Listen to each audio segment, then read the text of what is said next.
Hello everyone, welcome back to my channel. Thank you so much for watching. My name is Dr. Ritu Dayma. आज हम बात करेंगे Organon of Medicine के जो aphorisms हम कर रहे हैं उसको आगे कंटिन्यू करेंगे और एक बहुत इम्पोर्टेंट aphorism आज मैं आपसे शेयर करूंगी। पहले मैं आपको थोड़ा सा एक रिकॉल कराना चाहूंगी कि अभी तक हम जो है क्या क्या aphorism कर चुके हैं आफ्टर aphorism नंबर 36, क्योंकि आगे जो है उसमें आपको कंफ्यूजन नहीं हो जाए, इसलिए मैं थोड़ा सा समराइज कर दूंगी आपके आगे कि हमने अभी तक क्या क्या पढ़ा है और आगे के aphorisms आपको क्या बताने वाले हैं। इस वीडियो में आई ट्राई कि 3 aphorism इकट्ठे ले लूं ताकि वो छोटे छोटे से aphorisms हैं और वो एक ही वीडियो में आ जाएंगे तो आपको आसानी रहेगी। 3 aphorisms एक साथ पढ़ लेंगे आप। और अगर आपको ये वीडियो अच्छी लग रही है, मेरी सारी वीडियोज अच्छी लग रही हैं, तो please do subscribe my channel अगर आपने अभी तक सब्सक्राइब नहीं किया है। और जिनके लिए भी आपको लगता है ये चैनल यूजफुल है, मेरे वीडियोस यूजफुल है, तो प्लीज उनके साथ इसे शेयर कीजिए, ज्यादा से ज्यादा मेरे चैनल को सपोर्ट कीजिए। I really need it and don't forget to press the bell icon for further notifications as well. कुछ आने वाले वीडियोस में इस वीडियो के बाद मैं आप लोगों के लिए लेकर आऊंगी कैंट रिपोर्टरी में से, जो रिपोर्टरी एक सब्जेक्ट होता है उसमें से माइंड जो है, माइंड वाला चैप्टर जो कि फर्स्ट चैप्टर है, उसके रूब्रिक्स के बारे में कुछ हम बात करेंगे। क्योंकि कई बार जो है कमेंट सेक्शन में काफी सारे लोगों ने कहा है कि उनको रूब्रिक्स जो है समझ नहीं आते, तो क्यों ना हम माइंड के रूब्रिक्स के मतलब जाने और उन्हें कैसे पढ़ा जाता है रिपोर्टरी में।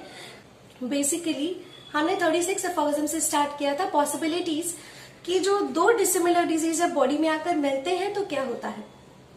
तो हमने 3 पॉसिबिलिटीज उसके पढ़े कि जब 2 डिसिमिलर डिजीज मिलते हैं तो पुराने वाला अगर स्ट्रॉन्गर होगा तो नए वाले को आने नहीं देगा, रिपेल कर देगा। सेकेंड पॉसिबिलिटी हमने पढ़ी थी कि अगर आपकी बॉडी में एक पुराना डिजीज है ऑलरेडी, एक नया डिसिमिलर डिजीज आ रहा है जो स्ट्रॉन्गर है, तो वो क्या करता है, पुराने वाले को सेटबैक करता है, थोड़े दिन के लिए सस्पेंड कर देता है, और जब वो नया वाला स्ट्रॉन्गर अपना पूरा कोर्स कर देता है उसके बाद पुराने वाला डिजीज अपना कोर्स करता है। दैट मीन्स जब 2 डिसिमिलर डिजीज बॉडी के अंदर आते हैं तो दोनों ही एक दूसरे को जो है ना क्योर करते हैं, ना खत्म करते हैं, ना रिमूव कर पाते हैं। तो इस तरह से ये पॉसिबिलिटी सेकेंड पॉसिबिलिटी ने हमें बताया। थर्ड पॉसिबिलिटी ने हमें बताया कि अगर 2 डिजीज मीट कर रहे हैं जो डिसिमिलर है, दोनों ही कहीं ना कहीं बराबर है स्ट्रेंथ में, और ना वो एक दूसरे को सस्पेंड कर पा रहे हैं, ना वो एक दूसरे को रिपेल कर पा रहे हैं, तो ऐसे सिचुएशंस में कॉम्प्लेक्स डिजीज का फॉर्मेशन होता है। और कॉम्प्लेक्स डिजीज क्या करते हैं, कॉम्प्लेक्स डिजीजेस में दोनों ही डिसिमिलर डिजीज एक एक ऑर्गन पकड़ लेते हैं जिसके लिए वो ज्यादा अडेप्टेड होता है, और एक ही ऑर्गेनिज्म में अलग अलग जगह पर वो दोनों डिसिमिलर डिजीज साइमल्टेनियसली रहते हैं। तो ये चीज हमने पढ़ी, ये 3 पॉसिबिलिटीज में जब 2 डिसिमिलर डिजीज मिलते हैं। फिर हमने लास्ट टाइम aphorism किया था aphorism नंबर 41, जिसमें हमने बात की थी सिमिलर डिजीज के बिगिनिंग के बारे में। लेकिन एक्चुअली वो जो aphorism था वो हमें क्या बता रहा था, वो aphorism हमें ये बता रहा था कि अगर आपकी बॉडी में ऑलरेडी एक डिजीज है जो कि ओरिजिनल डिजीज है, नेचुरल डिजीज है, और फिर आपके शरीर में एक डिजीज जो है वो डाला जाता है, कैसे डाला जाता है, with the unnecessary repetition of unsuitable medicinal agents, इनकी मदद से वो ठीक करने की पर्पज से डाला जाता है, पर एक्चुअली वो ठीक तो होते नहीं है। वो क्या करता है, वो और भी ज्यादा जो नेचुरल डिजीज है उसके साथ कोलीज कर जाता है। तो वो नया वाला जो था वो डिसिमिलर था क्योंकि पुराने वाले के साथ, तो उसने उसे ठीक नहीं किया, ना वो उसको रिमूव कर पाया, ना वो उसको क्योर कर पाया। तो ये मेडिसिनल एजेंट्स दिए, लार्ज हेरोइक डोजेस दिए, फ्रीक्वेंट उसका रिपीटेशन किया, और जो नया डिजीज था वो डिसिमिलर होने के कारण दोनों ने अपना अपना एक जगह ऑर्गेनिज्म के अंदर पकड़ ली, और उसकी वजह से जो एक नेचुरल डिजीज है वो भी क्या हो गया, मास्क हो गया, और क्या हो गया, नेचुरल डिजीज और डिफिकल्ट टू क्योर हो गया, और ज्यादा मुश्किल हो गया उसको क्योर करना। और इसी वजह से कई बार क्वाइट इनक्योरेबल भी हो गया, ये भी लाइन लिखी है, ऑफन क्वाइट इनक्योरेबल।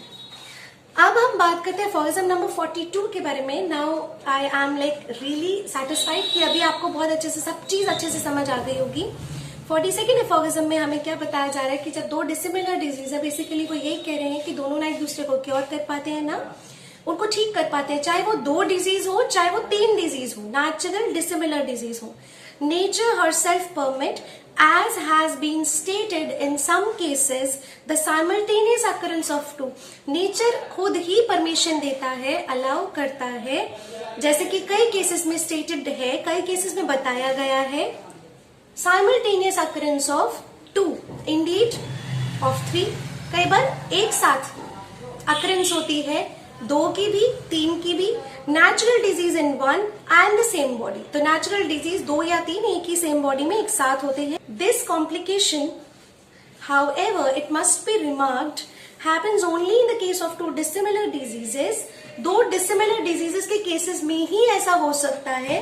सो ये जो कॉम्प्लिकेशन है दो डिसिमिलर डिजीज के केसेस में ही आएगी, which according to the eternal laws of nature do not remove। तो according to eternal laws of nature ना तो वो रिमूव करता है, ना एक दूसरे को नष्ट करता है, ना वो एक दूसरे को क्योर करते हैं, but as it seems both all three of them, all two of them ये रह जाते हैं, remain as it were, जैसे पहले थे वैसे ही रहते हैं।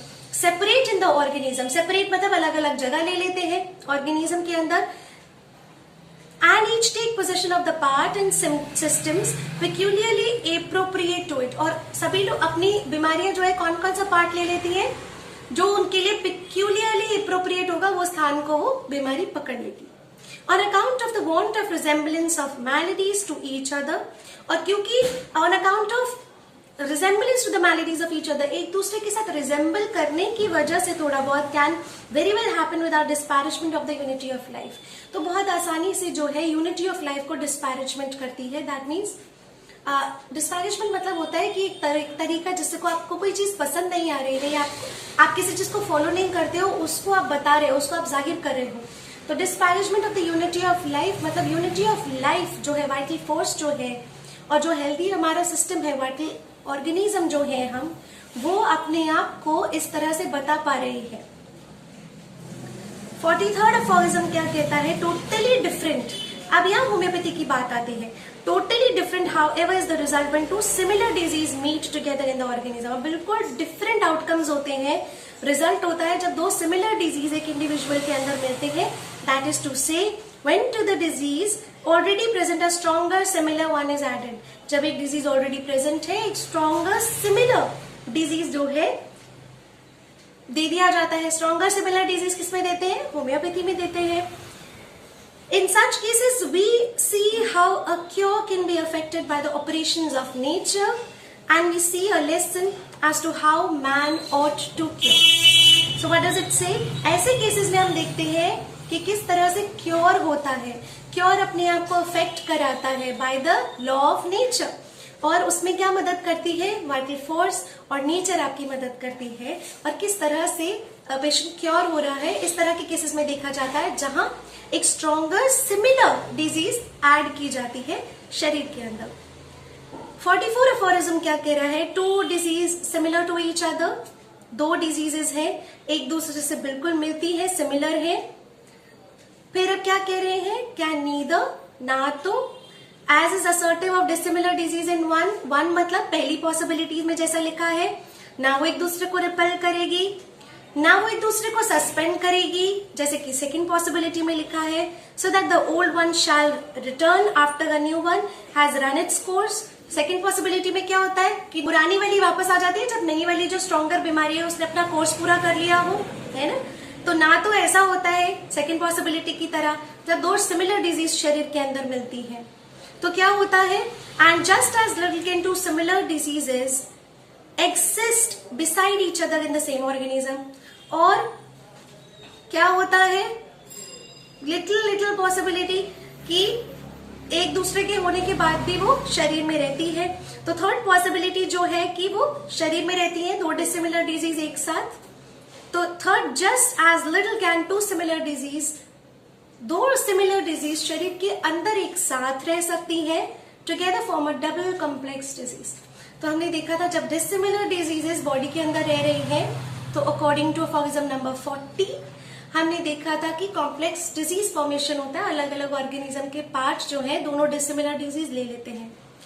पर जब सिमिलर डिजीज बॉडी में आती है ना तो वो एक दूसरे को रिपेल कर पाती है according to the first possibility, ना वो एक दूसरे को ठीक कर पाती है, मतलब कि ना जो नया वाला आता है वो दूसरे को सस्पेंड कर पाती है according to second possibility. Third possibility की तरह दोनों ही शरीर के अंदर रहती है ना होम्योपैथी में। जब एक ऑलरेडी एक डिजीज है, आप एक सिमिलर स्ट्रॉन्गर डिजीज दे रहे हैं, तो दोनों एक साथ ही रहती है। फिर क्या करती है, नई सिमिलर डिजीज जो है स्ट्रॉन्गर वाली पुरानी वाली को खत्म कर देती है, तो दोनों साथ में रहती हैं। उस स्टेट को हम कहते हैं डबल कॉम्प्लेक्स डिजीज। सो डबल कॉम्प्लेक्स डिजीज जो है वो 2 सिमिलर डिजीज में देखा जाएगा, जबकि कॉम्प्लेक्स डिजीज जो है वो दो डिसिमिलर डिजीजेस में देखा जाएगा। एंड आई रियली होप आपको now it must be very much clear to you, अच्छे से आपको समझ आ गया होगा, मैं यही आशा करती हूँ। नेक्स्ट वीडियो जो है 45 aphorism के बारे में हम बात करेंगे, एंड एज वेल हम रिपर्टरी का जो है एक नया टॉपिक लेकर आने वाले हैं, माइंड सेक्शन के बारे में पढ़ेंगे, उसके रूब्रिक्स को जानेंगे। So please stay tuned, and if you like my video don't forget to give a big fat thumbs up and subscribe to my channel as well.